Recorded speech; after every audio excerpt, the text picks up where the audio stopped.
Lucas capítulo 19. Deus nos deu essa missão depois de um ano aqui.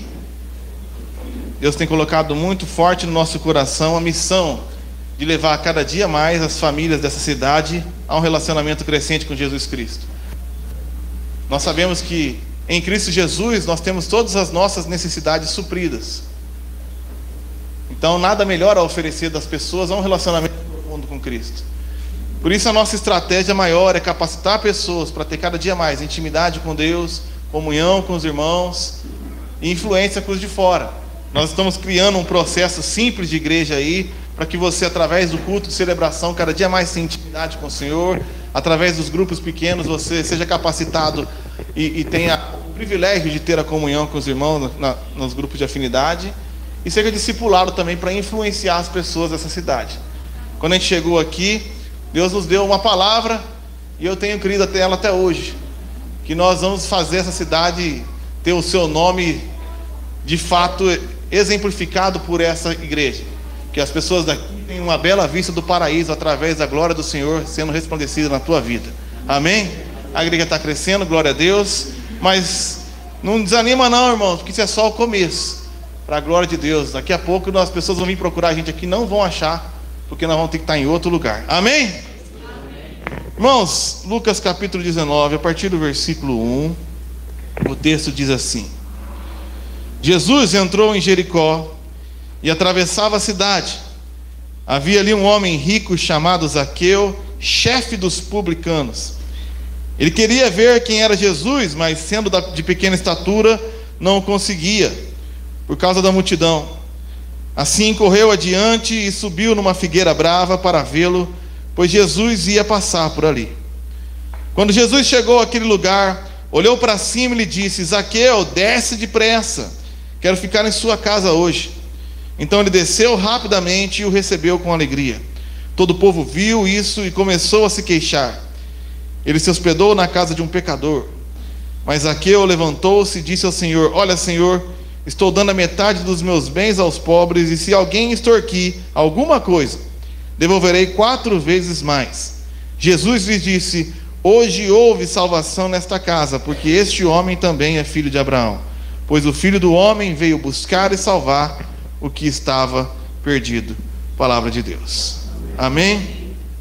Nós temos um Deus para os perdidos, um Deus que veio salvar aqueles que estavam perdidos, através da sua obra redentora na cruz, que nós vamos celebrar aqui na ceia mais para frente. Você já se colocou em alguma situação que você estava perdido? Perdido tem vários significados: aquilo que não pode ser achado, aquilo que já está numa situação, segundo o dicionário, uma situação que é irremediável, uma situação a qual a gente foi parar e agora não sabe como sair dela.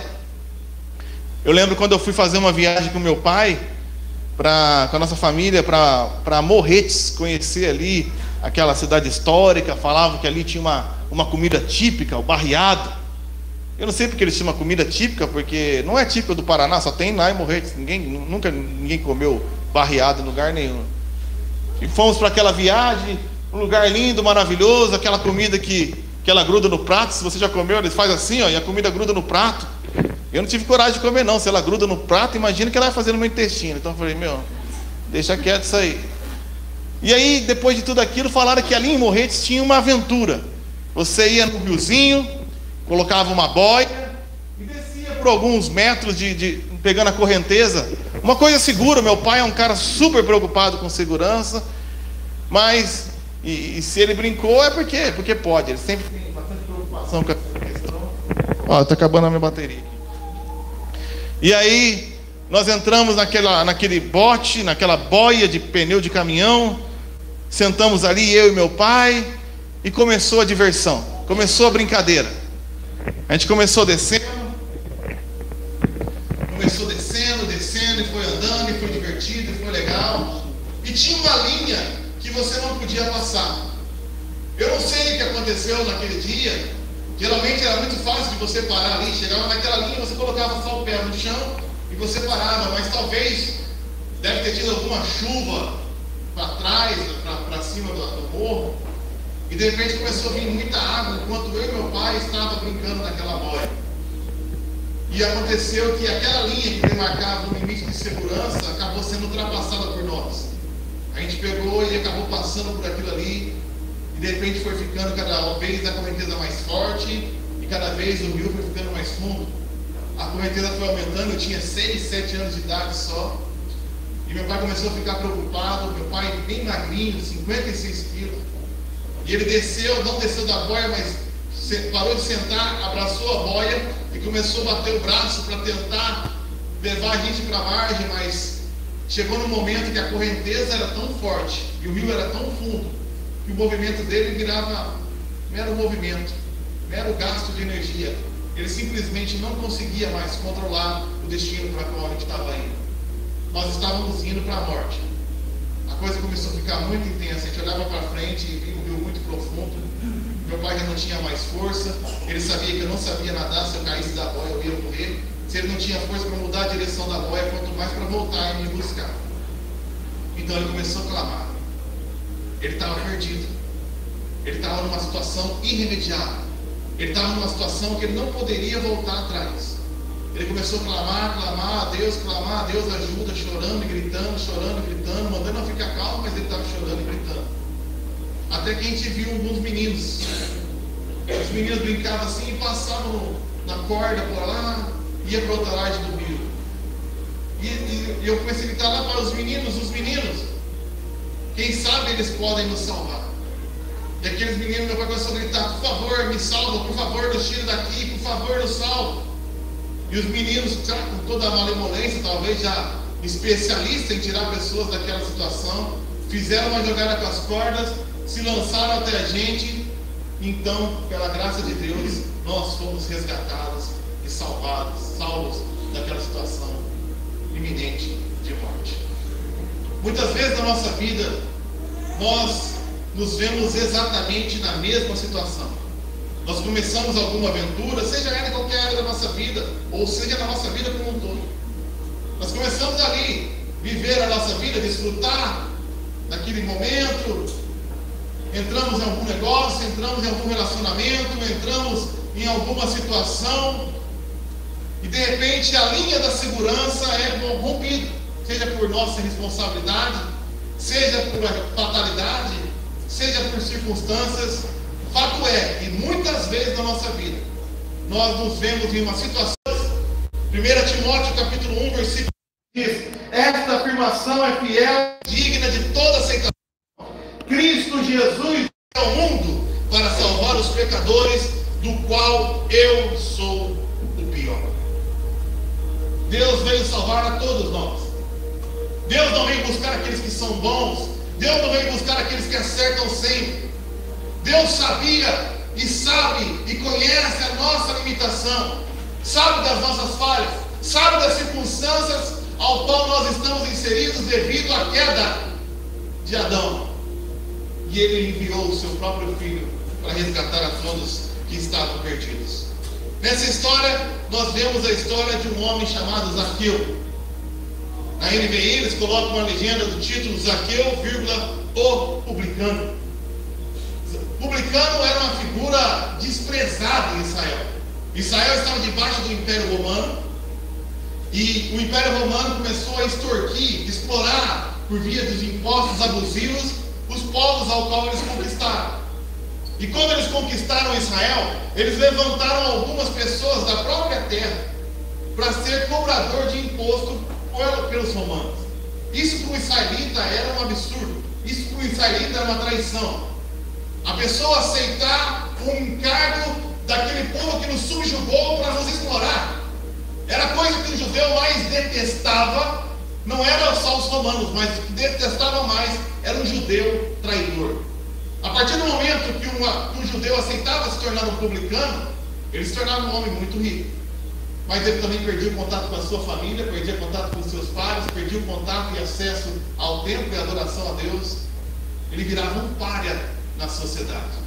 Zaqueu era um publicano, mas o texto diz que ele não era só um publicano, porque além de ser um traidor de Israel, ele também era corrupto. Além de ter traído seu próprio povo a trabalhar para aqueles que lhe exploravam, agora Zaqueu também se corrompia e extorquia além do que era necessário. Ele explorava além do que era preciso, para ficar ainda mais rico.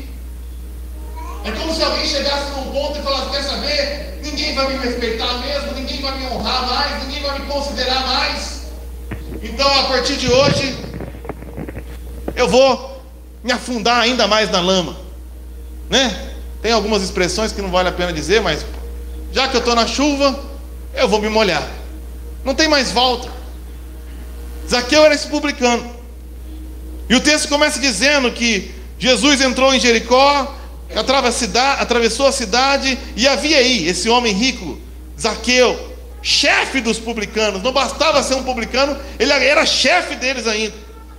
E ele queria ver quem era Jesus, mas sendo de pequena estatura, não conseguia, por causa da multidão. Assim correu adiante e subiu numa figueira brava para vê-lo. Zaqueu era esse homem que não tinha mais volta. Mas quando ele olhou para Jesus, ele sentiu, ouviu falar a respeito da pessoa de Jesus, ele sentiu uma atração irresistível, uma atração tão forte por aquela figura que ele não tinha visto ainda, que ele não sabia quem era, que o fez transpor barreiras. Ele era pequenininho e ele fez o que nenhum publicano ousava fazer: chegar e andar no meio da multidão, correndo o risco de tomar uma cotovelada, uma bicuda, porque todo mundo sabia que era Zaqueu.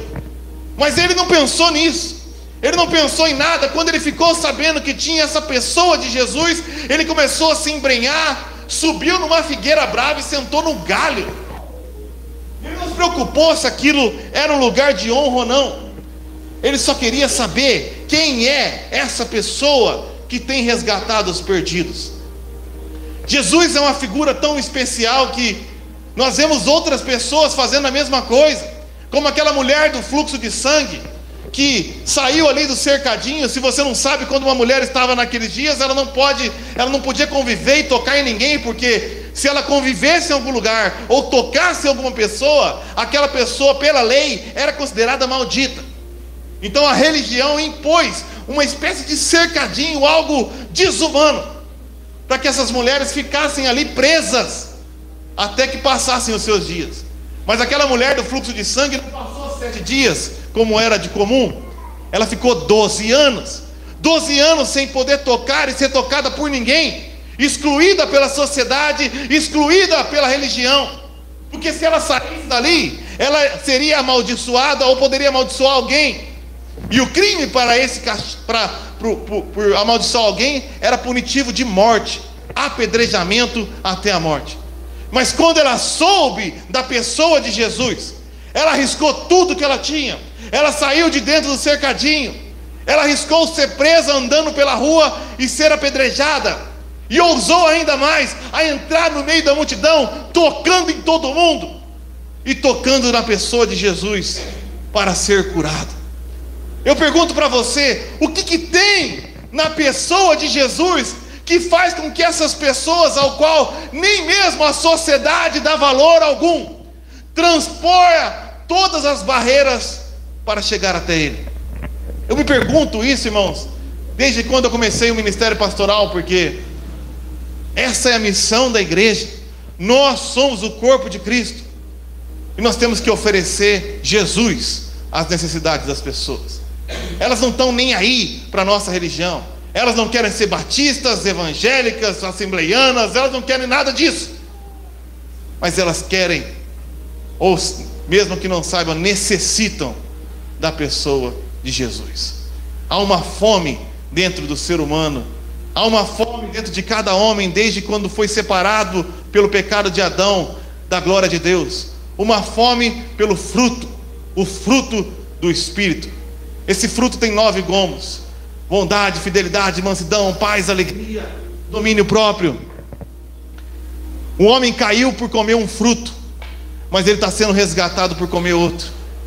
Nós, como igreja, não devemos ficar manifestando e declarando a nossa religiosidade às pessoas que estão perdidas. Nós fomos chamados para testemunhar a vida de Cristo em nós, os frutos do Espírito em nossa vida. Porque quando as pessoas ouvem falar da nossa religião, elas a rejeitam. Quando as pessoas ouvem falar das nossas doutrinas, elas a rejeitam. Mas quando alguém encontra um Filho de Deus manifestando, expressando alegria, bondade, paz, mansidão, domínio próprio, quando elas veem a expressão de Cristo refletida no teu rosto, elas falam: é isso que eu preciso, é isso que eu cresço.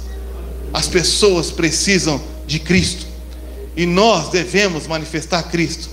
É através do nosso testemunho que nós vamos alcançar essa cidade para Jesus. Eu fiz uma pergunta ontem, o microfone está horrível, eu quero outro.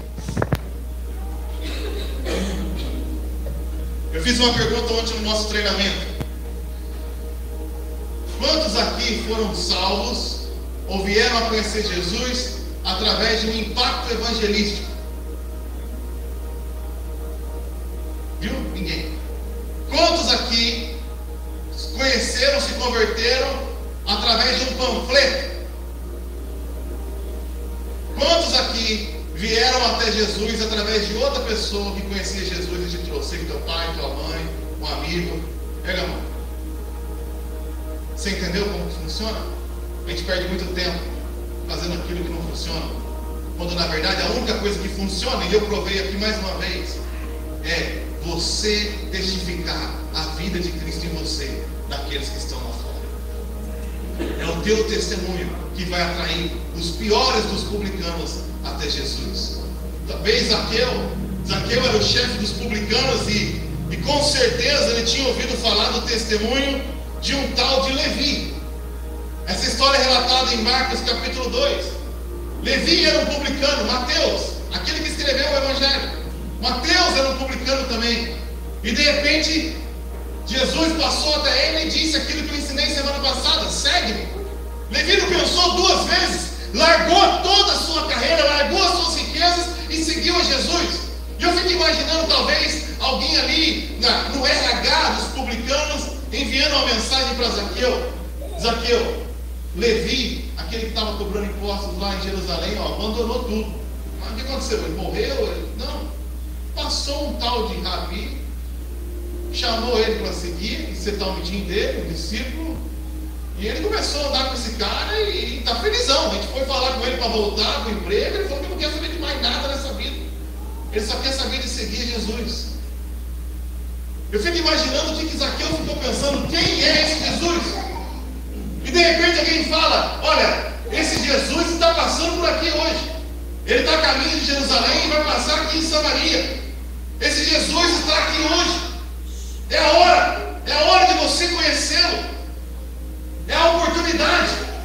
Ele largou ali as suas coisas, começou a se embrenhar entre umas pessoas e outra, subiu num galho para tentar ver quem é esse homem. Quem é esse homem que mudou a vida de Mateus? Quem é esse homem que tem mudado a vida de todo mundo? Será que ele vai me receber também? Se ele recebeu aquele pecador, será que ele pode fazer isso na minha vida também? Se ele aceitou Jesus, Mateus, será que ele pode receber a mim? E o texto fala que ele ficou procurando, tentando ver quem era Jesus, até que de repente ele foi surpreendido. Isaías capítulo 43, versículo 1 diz: mas agora sim, diz o Senhor, aquele que o criou, ó Jacó, aquele que o formou, ó Israel: não tema, pois eu o resgatei, eu o chamei pelo nome, você é meu.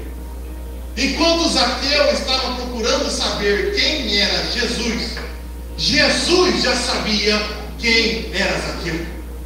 Jesus chegou até ele e o chamou pelo nome: Zaqueu, desce, hoje eu quero ceiar na tua casa. É engraçado que a gente acha que nós estamos atrás de Deus, quando na verdade a religião ensina isso. A religião ensina que você deve ir até Deus, mas o Evangelho é diferente de todas as religiões, porque o Evangelho é Deus vindo até o homem. As religiões dizem que você deve amar a Deus, mas o Evangelho fala que nós amamos a Deus porque Ele nos amou primeiro. Zaqueu achou que estava buscando a Deus. Na verdade era Jesus que estava indo lá buscar Zaqueu. Foi assim que você também. Você que está aqui nessa noite, você que veio achando que veio buscar a Deus aqui nessa noite, o que eu quero dizer para você é que Deus marcou esse encontro para te buscar, para te encontrar. Ele não pediu para a gente ir para o céu, Ele que desceu do céu para vir na terra. Ninguém pode subir senão de lá descer primeiro. Só sobem aqueles que nascem do alto. Jesus veio do céu para nos buscar, para buscar você. Ele tem o seu nome escrito na palma de suas mãos e Ele chama você pelo seu nome. A hora que Zaqueu ouviu aquilo, um padrão continua a se repetir. Ele ouviu: Zaqueu, desce, porque hoje cearei na tua casa. O padrão é o mesmo. Imediatamente ele desceu e alegremente, de forma irresistível, atraído por aquele chamado, aceitou o convite de se relacionar com Jesus. Jesus não chama a gente apenas para a igreja. Jesus não chama a gente para uma nova religião. Jesus nos chama para um relacionamento. Jesus nos chama para uma caminhada, um privilégio ainda maior. Por isso Jesus chegou para Zaqueu e falou: hoje eu vou ceiar na sua casa. Isso é muito forte para um judeu. Talvez não tão forte na nossa cultura brasileira, que a gente é muito aberto, recebe muitas pessoas, mas para um judeu, comer na mesa é sinal de intimidade, de íntima comunhão. Comer na mesa é sinal de total afinidade. Então aquilo para Zaqueu foi muito forte. Você, mestre, vai comer na minha casa? Isso é muito forte. E é exatamente esse o convite do Evangelho para cada um de nós. Jesus não nos chamou para uma religião fria. Jesus nos chamou para um relacionamento através do seu Espírito, que não habita em prédios e templos humanos feitos pela mão de homem, mas habita agora dentro de mim e dentro de você. Um rio de águas vivas fluirão na vida daqueles que creem. O véu foi rasgado e agora você tem livre acesso à sala do trono para alcançar graça e misericórdia em tempo oportuno. A casa de Deus é você. Ele chamou você para ceiar com Ele, para se relacionar com o Todo-Poderoso, para que quando nós partimos dessa para a glória, passamos ali a desfrutar das bodas do Cordeiro e da ceia eterna por toda a eternidade com Jesus. Amém. Mas isso causou uma irritação nos fariseus. Os fariseus, sabendo dessa questão de intimidade, olharam para ele e ficou irritado. Poxa, esse cara ceia e come com pecadores? Que tipo de mestre é esse que se relaciona com aqueles que não valem nada? A mesma coisa aconteceu quando Levi foi chamado. Marcos capítulo 2, versículo 15 diz assim: durante uma refeição na casa de Levi, muitos publicanos e, entre aspas, pecadores estavam comendo com Jesus e seus discípulos, pois haviam muitos que o seguiam. Quando os mestres da lei, que eram fariseus, o viram comendo com pecadores e publicanos, perguntaram aos discípulos de Jesus: por que ele come com publicanos e pecadores? Ouvindo isso, Jesus lhe disse: não são os que têm saúde que precisam de médico, mas sim os doentes. Eu não vim para chamar os justos, mas vim para chamar os pecadores. Não são os sãos que precisam de médico. A igreja é um hospital para aqueles que estão enfermos.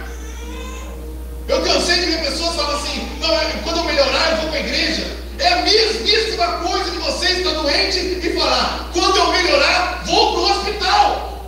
Não faz sentido. Você não tem que ficar bom para vir até Jesus.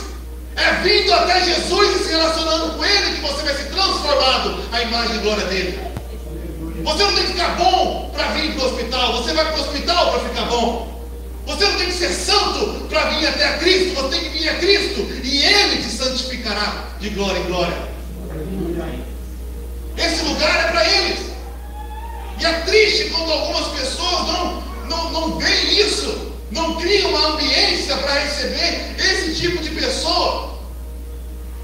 A igreja é esse lugar onde nós rolamos a pedra para que os defuntos ouçam a palavra de Deus e tenham vida, e vida em abundância.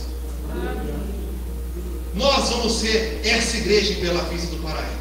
As pessoas vão se espantar com as pessoas que vão vir aqui, mas vão ficar mais espantadas ainda quando em comunhão íntima com Deus forem transformadas à imagem de Jesus. Elas vão ser a nossa maior propaganda. Aquilo que ninguém deu nada, este é o lugar para ter um novo começo em Cristo Jesus, porque o nosso Deus é médico dos médicos, é o Senhor dos senhores, é o Rei da glória. Amém. E a janela do texto se fecha. Não fala mais o que Jesus disse. Fala que ele comeu, Arnaldo. Ele comeu, e o texto fica em silêncio a respeito das suas argumentações. A partir ali do versículo 7, quando ele se hospedou, não fala nada. Não fala qual estratégia Jesus usou. Não fala se ele usou ali os 4 pontos. Não fala qual panfletinho Jesus usou, qual discurso, qual pregação. Porque quer saber, Jesus sempre variava.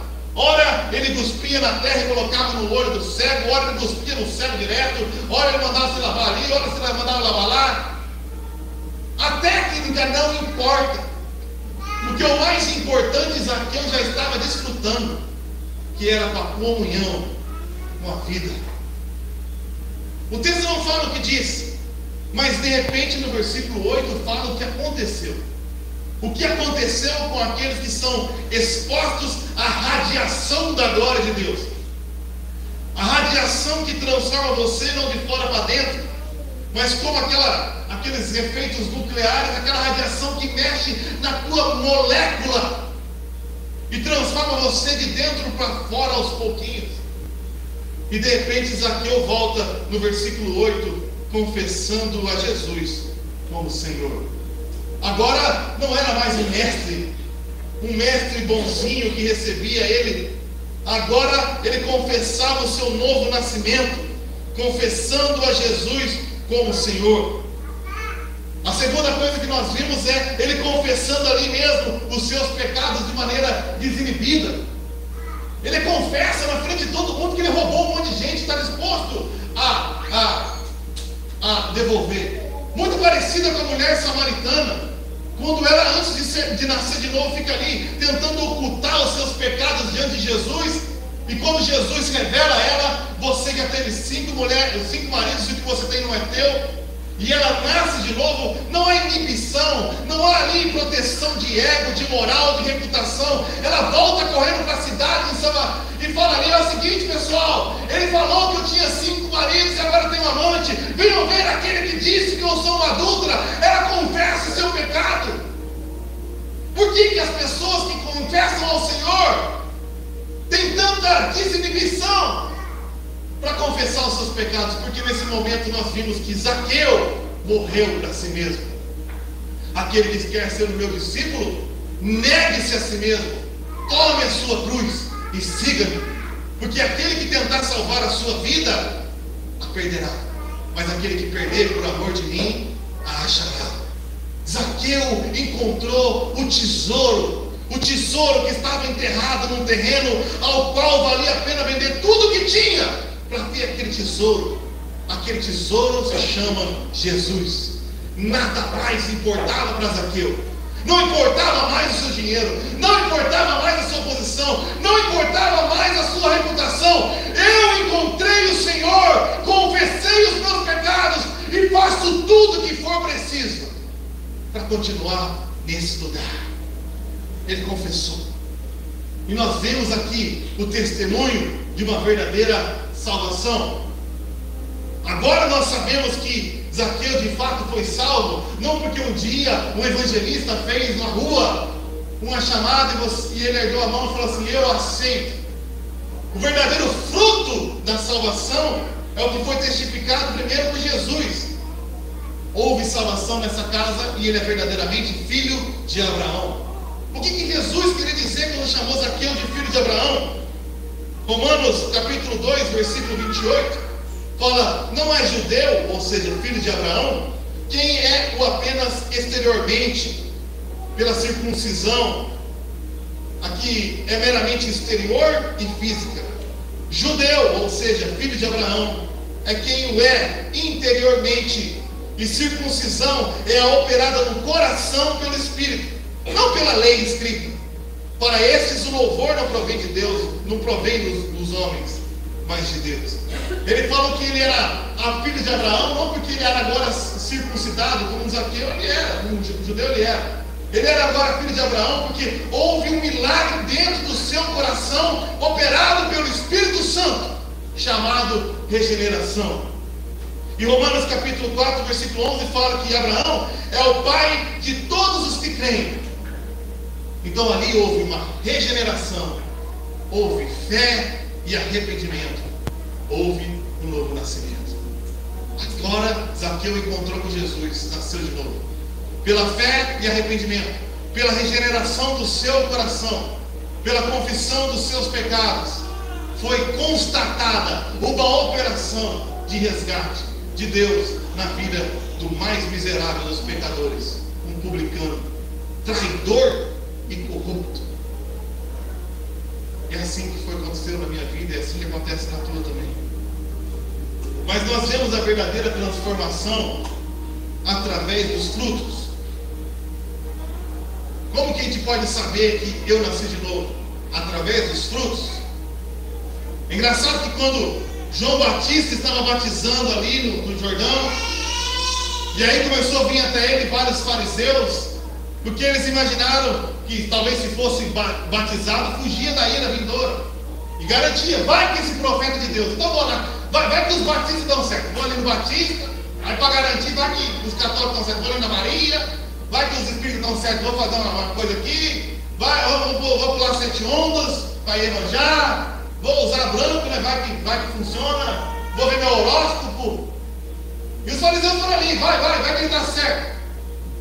Vou fazer um batismo por fazer. E João Batista olhou para a cara deles e falou assim: raça de víboras, vocês pensam que se batizando podem simplesmente fugir da ira vindoura? Se vocês nasceram de novo, mostrem fruto do arrependimento. A prova que eu nasci de novo é que eu frutifico o meu arrependimento.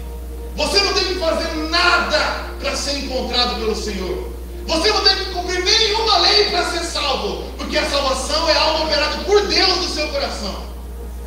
Mas a prova de que você nasceu de novo é que agora você cumpre o que Deus pediu para você fazer. Só que muito mais. A lei mandava que quando alguém roubasse, Números capítulo 5, versículo 7, confessará o pecado que cometeu e fará restituição total, e acrescentará 1/5 a esse valor e entregará tudo isso a quem ele prejudicou. Então, se você roubou R$100 de uma pessoa, agora você confessa que roubou e devolve os R$100 mais 1/5, 120. Essa era a lei. Zaqueu conhecia a lei. Todas as crianças conheciam a lei de cor em Israel. Mas agora ele foi operado. E o coração dele agora não é mais um coração do esforço humano em tentar cumprir a lei. Ele recebeu a operação da graça. E ele disse: Senhor, eu vou doar metade do que eu tenho aos pobres, e tudo que eu roubei de alguém, eu devolvo 4 vezes mais. A lei mandava você devolver 120%. Zaqueu devolveu 500%. Não para ser salvo, ele já tinha sido salvo. Ele já tinha confessado como Senhor, ele já tinha se arrependido, ele já tinha demonstrado fé. Mas para manifestar aquilo que aconteceu no coração dele. Nós sabemos que nós nascemos de novo, porque onde a lei opera o pecado, a graça superabunda transformação e revelação da nossa vida. É através dessa revelação de Deus, essa reflexão de Deus em nós, que as pessoas vão ser transformadas. A graça é um presente completo, porque não apenas nos livrou da condenação do pecado, mas a graça também nos livra do poder do pecado e opera em nós o querer e o realizar. Não seria boa notícia se apenas Deus dissesse para mim que eu estou agora livre do pecado, da condenação do pecado? Olha, o pecado, você não vai ser mais condenado por pecado nenhum. Não seria isso uma boa notícia? Porque se eu nasci de novo, eu quero cada dia mais estar perto de Deus. E agora aquilo que eu fazia com prazer, o pecado, agora aquilo me ofende, aquilo ofende a minha esposa, aquilo ofende as pessoas, aquilo ofende a minha família. Eu não quero ser só livre da culpa, eu quero ser livre desse domínio que me escravizou por todos esses anos. Miserável homem que sou, quem me livrará do corpo dessa morte? Graças a Deus por Jesus Cristo, porque Ele opera em nós o querer e o realizar, e o querer e o realizar. E agora não sou eu que vive, já estou crucificado com Cristo. Agora vivo não mais eu, mas Cristo vive através de mim. E a vida que agora vivo nesse corpo, vivo pela fé no Filho de Deus. E Ele é poderoso para fazer infinitamente mais além de tudo aquilo que pedimos ou pensamos, segundo o seu poder que opera em nós. A obra de Cristo é completa, irmãos. A obra de Cristo é uma obra de resgate e transformação. Mas eu pergunto para você, você se sente perdido em alguma área da sua vida? Talvez muito do que eu falei aqui para você seja novidade, mas talvez você esteja em outro caminho. Você desfrutou isso, e em alguma área da sua vida você deixou as coisas correrem, deixou as coisas tocarem. Quando percebeu, a linha da segurança foi ultrapassada. Sansão foi esse cara. Sansão é aquele cara que vivia testando o limite. Ele contava mais ou menos para esqueci esse nome miserável, Dalila. E aí vinha que os caras vinham atrás dele. Aí Dalila devia ter algum segredo ali, que ele foi lá e queria de novo, e contou outra coisa, sempre testando a linha. Existe uma linha imaginária, ele ficava testando a linha, até o dia que ele descobriu. Até o dia que Sansão, eu tô com esse personagem na cabeça, que minha filha ficou vendo aquelas musiquinhas. E a música do Sansão é Sansão, o grandão do cabelão, mas que tinha a cabeça do tamanho de um feijão. Sansão era forte, recebeu um chamado de Deus para livrar o povo dos filisteus. Mas em vez de usar o dom que recebeu de Deus, para a glória de Deus, começou a usar aquilo para ele. Começou a usar aquilo para se vingar de que mexia com ele. Começou a usar aquilo para conseguir mulheres, conseguir fama. E foi testando o limite. Com todos os dons e presentes que Deus te deu, ele testava o limite, testava o limite, testava o limite. Até que cruzou a linha imaginária. Dalila descobriu o seu segredo, cortou o seu cabelo. E agora Sansão estava fraco, teve os seus olhos arrancados, estava cego, prisioneiro e longe do propósito de Deus para a sua vida. Muitos de nós cruzamos essa linha. Mas o que eu quero dizer para você nessa noite, para encerrar esse momento, é que se você não sabe agora, você entrou num labirinto e não sabe o caminho para sair, Jesus é o caminho, a verdade e a vida. Uma vez eu vi um pastor falando que Jesus é como um GPS, é aquilo que marcou. Sabe por que Jesus é como um GPS? Você já andou com GPS no carro? Eu lembro quando eu vim aqui eu não conhecia a cidade, eu tinha que colocar no GPS para achar a igreja. Eu decorava que tinha que passar um posto de pirâmide e depois virar. Mas depois que eu tinha 2 postos, daí eu me perdi. Mas quando você bota no GPS, chega em determinado momento, ele fala assim para você: a 500 metros, vire à esquerda. A 100 metros, vire à esquerda. Jesus, pela sua palavra, nos faz assim: lâmpada para os nossos pés é a sua palavra, e luz para os nossos caminhos. Jesus não fala para você fazer ou deixar de fazer porque Ele quer ver o teu mal, Ele faz isso porque Ele quer o teu bem. Eu tenho pensamentos de paz e de prosperidade para te dar o fim que você deseja. Eu tenho sonhos e planos maiores que os seus. Então, a 100 metros, vire à esquerda.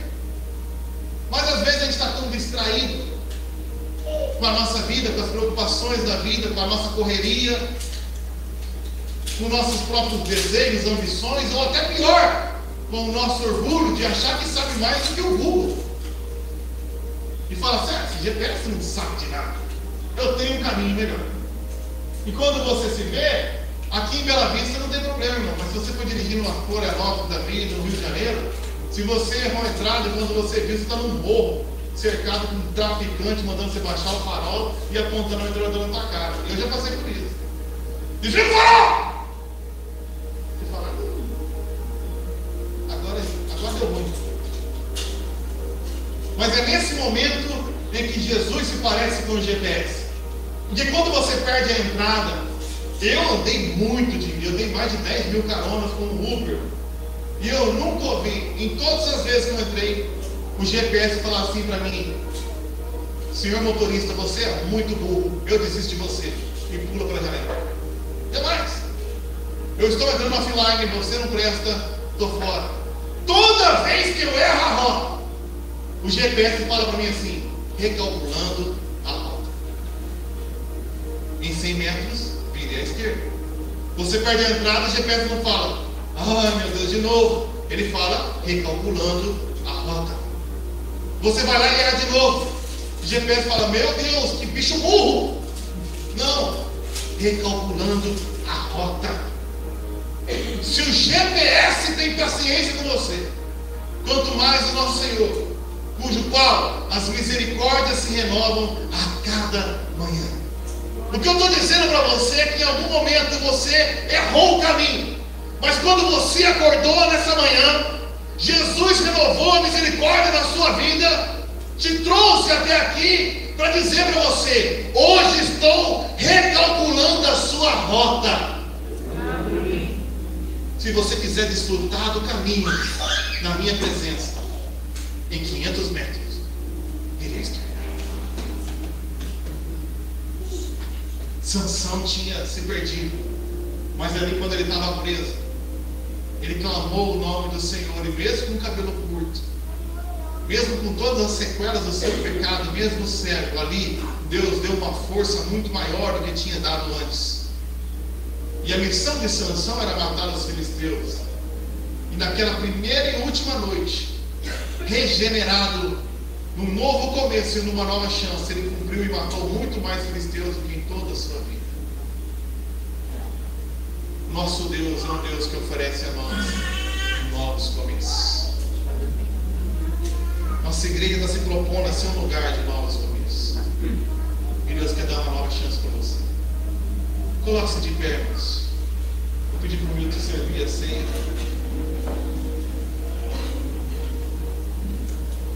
Eu lembro quando... Eu peço para ficar em pé para fingir que eu estou acabando, mas não estou não. Eu lembro quando Pedro... Preguei semana passada para Pedro. Pedro recebeu uma segunda chance. As crianças... Se puder abrir para mim. As crianças tinham uma única oportunidade de se transformar no Talmidim. Os melhores eram chamados para a segunda fase, os melhores dos melhores para uma terceira fase, e os melhores se transformavam em discípulos. Pedro não era desses dos melhores. Pedro tinha falha. Pedro não era inteligente o suficiente. Pedro virou pescador. E de repente o texto fala em Marcos capítulo 5, ou Lucas, que ele recebeu uma segunda chance. Jesus chamou ele para ser um discípulo. E ele começou a caminhar com Jesus. Pedro era o mais velho, era o único maior de idade, além de Jesus. Então, eles viviam como o grandão ali, sempre botando banca, tentou até andar sobre as águas. Não conseguiu andar muito, mas pelo menos foi o único que andou além de Jesus. Foi bem, né? Andou mais que eu.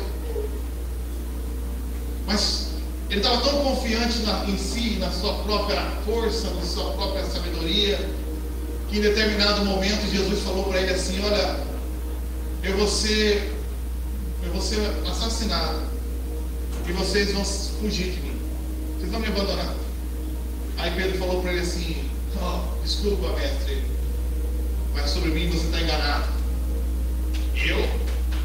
Eu sou bom, eu nunca vou cair, eu nunca vou falhar, eu vou morrer com você. E Jesus deu uma lição de moral em Pedro, que Jesus queria mostrar que o único bom é Ele.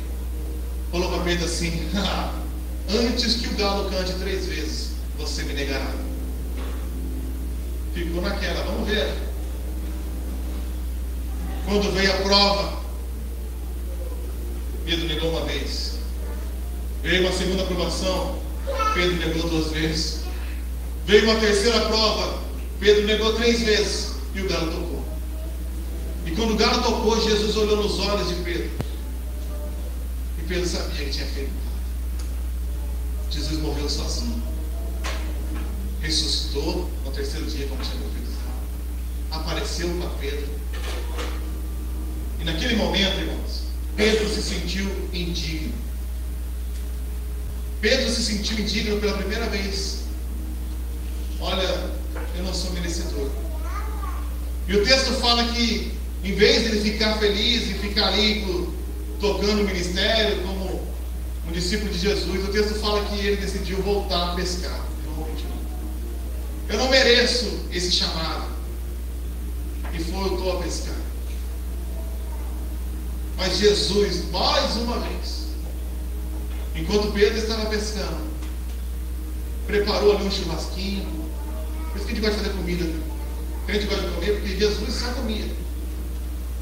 Pedro estava pescando de novo, chamou Pedro e falou: Pedro, tu me amas? O segredo desse diálogo está no grego. Porque Jesus chega para Pedro e fala assim: Pedro, tu me amas com ágape, um amor incondicional, um amor que está disposto a morrer por ele, se for preciso. E Pedro fala assim: mestre, tu sabes que eu te amo, filéu. Ele não responde com água. Tu sabes que eu te amo, filéu. É um amor de troca, é um amor de amizade. Eu gosto de você porque você me faz bem. O Senhor sabe que meu amor pelo Senhor é limitado. Mais uma vez, Jesus perguntou para ele: Pedro, tu me amas, ágape? Pedro, confessando a sua miséria, fala assim: mestre, tu sabes que eu te amo, filéu. Então, pela terceira vez, dando a oportunidade de Pedro se redimir das 3 vezes que negou, agora Jesus pergunta no nível dele: você me ama, filéu? Mestre, tu sabes que eu te amo. Era nessa hora que Pedro talvez abaixou a cabeça e pensou: fui rejeitado, fui desclassificado. Agora o mestre sabe que eu amo o filéu e é o que eu posso dar. Mas as 3 vezes Jesus falou para ele assim: então apacenta as minhas ovelhas. Porque o poder dele se aperfeiçoa na nossa fraqueza. Essa ceia, Jesus disse: fazer isso em memória de mim. A ceia não é para pensar sobre vocês. Ninguém aqui é bom, ninguém aqui merece. Todos pecaram e carecem da glória de Deus. A ceia não é sobre o quanto você ama a Deus. A ceia é para mostrar quanto Deus te ama. E agora que Pedro recebeu dentro da sua miséria o chamado, o texto fala: então sim, Pedro, um dia você será levado à morte e provará que você me ama, ágape. Um dia Pedro provou que amava ágape, morreu crucificado de ponta cabeça. Mas o chamado não é baseado em quem a gente é. O chamado é baseado em quem Ele é. Ele é um Pai de amor. Ele é perfeito em tudo que faz. Ele não falhou quando chamou você, porque Ele não chamou você pelo que você era ou pelo que você deixaria de ser, mas Ele chamou você pelo que Ele é, o Deus de Isaac, Abraão e Jacó. Ele é o Deus do James, Ele é o Deus do Reinaldo, é o Deus do Tiago, é o Deus do João, é o Deus do Rogério. O Rogério maluco agora vai ser maluco por Jesus, já é, cada dia mais. O Deus do Ramon, o Deus do Antônio, os Deus da minha salvação. O Deus que me amou quando eu não era nada, que me chamou mesmo eu não merecendo nada. O maior privilégio de todos, ser sangue do seu sangue, participante da sua vida.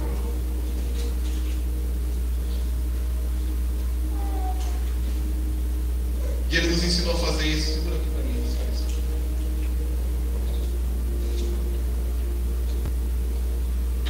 O apóstolo Paulo, outro que não valia nada, assassino, matar os outros.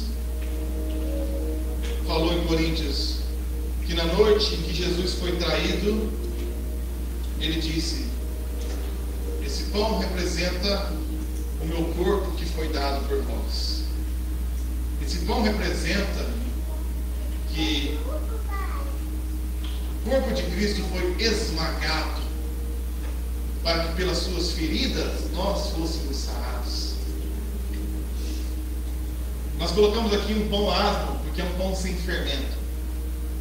Porque o Evangelho tem que ser pregado sem fermento. O Evangelho é simples e é direto. Nós falhamos e carecemos da glória de Deus. Nós somos pecadores. Mas quem pagou o preço por isso foi Jesus.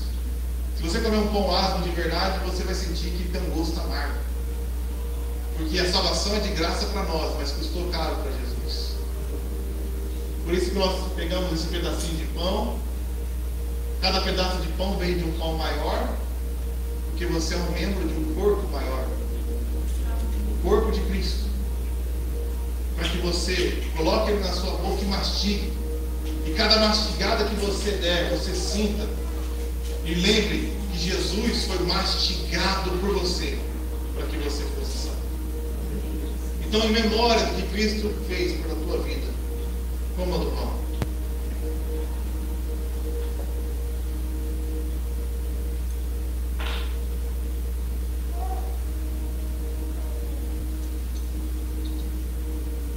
Diferente de como é feito por aí, Jesus nos ensinou a oferecer o vinho para todos também.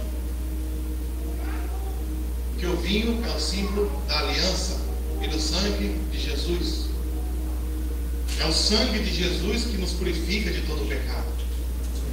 É o sangue de Jesus que agora corre nas nossas veias e nos transforma de glória em glória e nos dá o privilégio de nos tornarmos filhos de Deus.